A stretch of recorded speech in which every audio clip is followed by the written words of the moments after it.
दोस्तों नमस्कार, मैं डॉक्टर एम.के. सिंह अपने YouTube चैनल पर आप सभी का बहुत बहुत स्वागत करता हूँ। तो आज फिर दोस्तों एक इम्पोर्टेंट और इन्फॉर्मेटिव वीडियो होने वाला है। आज इम्पोर्टेंट टॉपिक पर हम लोग चर्चा करेंगे। आज हम लोग बातें करेंगे स्लीप डिस्क। स्लीप डिस्क क्या होता है, कैसे होता है, स्लीप डिस्क में हमें क्या क्या प्रिकॉशंस लेना चाहिए, कैसे इससे हम होने पर हमको बचाव होगा। आज इसी से रिलेटेड दोस्तों बातें करेंगे। तो सबसे पहले दोस्तों स्लीप डिस्क जो होता है इसको समझिए। स्लीप डिस्क में क्यों होता है, कैसे होता है, माने स्लीप डिस्क का मतलब आप सबसे पहले समझिए। स्लीप डिस्क माने डिस्क जो है हमारा स्लिप कर गया, काम नहीं कर रहा है। माने मेनली इस बात को आप समझिए, स्लीप डिस्क इसी को कहते हैं। मेनली मानव बॉडी में 33 वर्टिग्राज होते हैं, वर्टिग्रा होता है।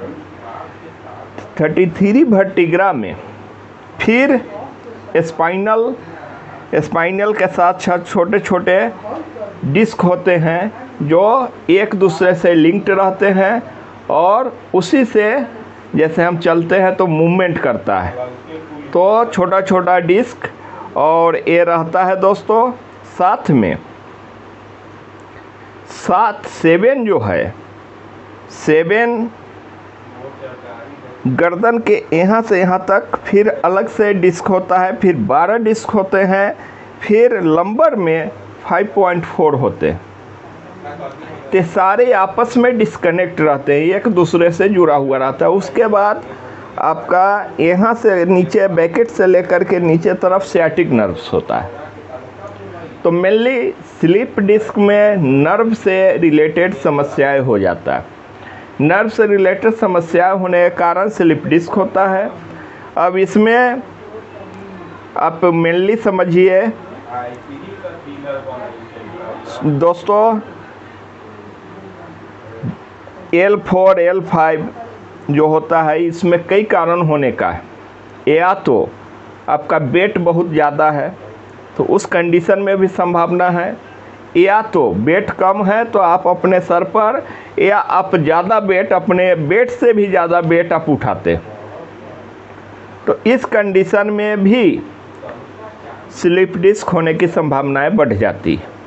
फिर स्लीप डिस्क हो जाता है। बहुत सारे लोग बैकएक और नॉर्मल समझ करके इसको इग्नोर कर देते हैं, और बाद में जाकर के उनको काफ़ी डिस्टरबेंस हो जाता है, बाद में काफ़ी प्रॉब्लम के सामना करना पड़ता है दोस्तों। साथ साथ डिस्क हर्निएशन एक अलग चैप्टर है। डिस्क हर्निएशन क्या है, इसमें फ्लूइड होता है, फ्लूइड घट जाता है। जैसे नी जॉइंट पे फ्लूइड होता है, सिनोवियल फ्लूइड उसको बोलते हैं। तो वो घटने से जब आप चलेंगे तो कार्टिलेज घिसता है।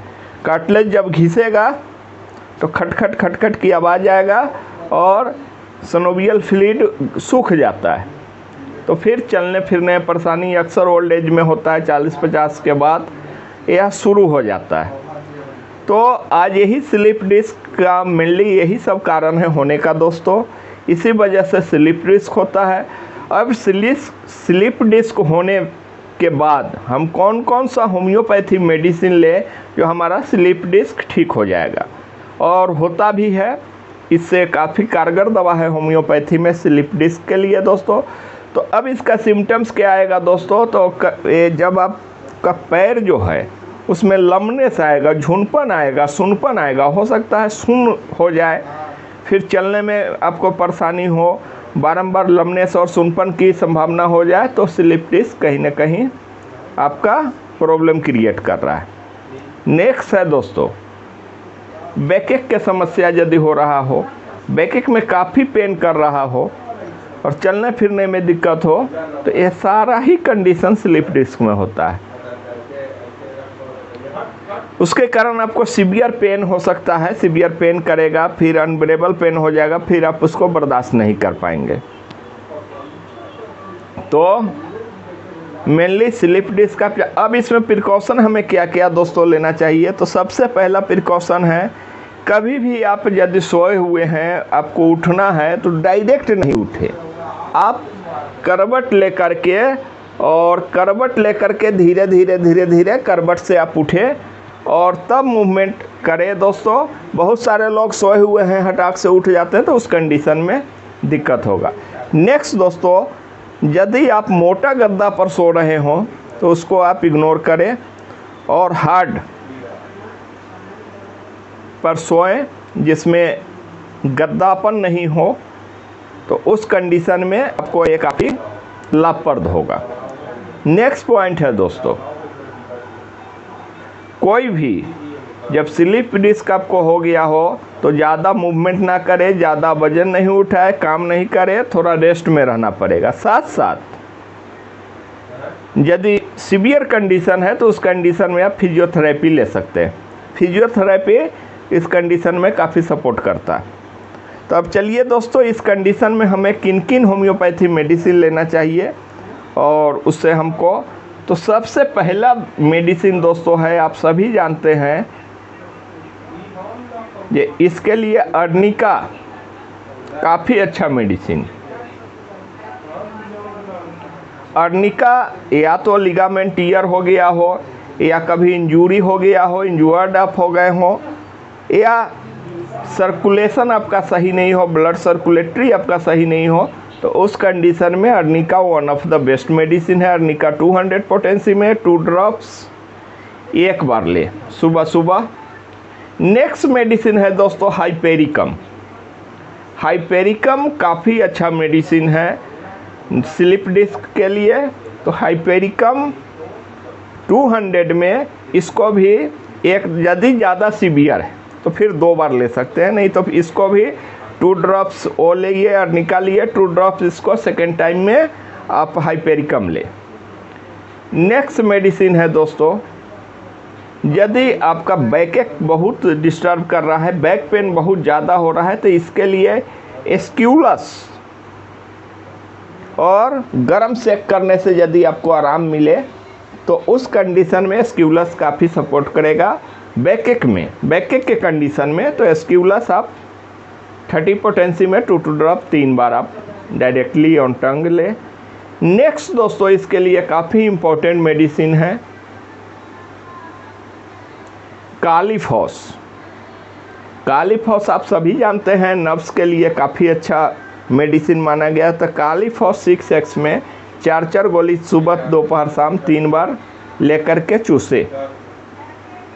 नेक्स्ट दोस्तों, इसके लिए मैगफॉस बेटर मेडिसिन है।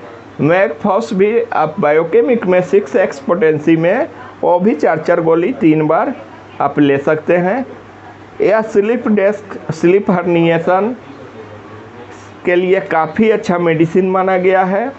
साथ साथ यदि इसके बावजूद भी काफ़ी पेन कर रहा हो तो इसके साथ आप कोलोसिंथ मदर टिंचर ले सकते हैं। कोलोसिंथ मदर टिंचर 15 से 20 ड्रॉप्स आधे कप गुनगुना पानी में सुबह दोपहर शाम 3 बार इसको आप लेंगे तो आपका स्लिप डिस्क से रिलेटेड जो भी समस्या है सब दोस्तों ठीक हो जाएगा।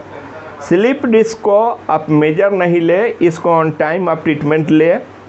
आप किसी डॉक्टर से संपर्क करें, जहाँ भी जिस भी शहर में रह रहे हों वहाँ के आप होम्यो फिजिशियन से संपर्क करके आप उनके गाइडलाइन में मेडिसिन ले, या जो हम बताए हैं इसको प्रॉपरली आप ले सकते हैं। तो दोस्तों आज हम स्लिप डिस्क के बारे में आपसे चर्चा किए। यदि हमारा ये वीडियो आपको अच्छा लगा हो तो प्लीज़ दोस्तों आपसे आग्रहपूर्वक विनती है कि आप हमारे इस YouTube चैनल को लाइक शेयर सब्सक्राइब करें एवं ज़्यादा से ज़्यादा लोगों को शेयर करें। इसी के साथ दोस्तों फिर मिलते हैं नेक्स्ट वीडियो में। जय हिंद।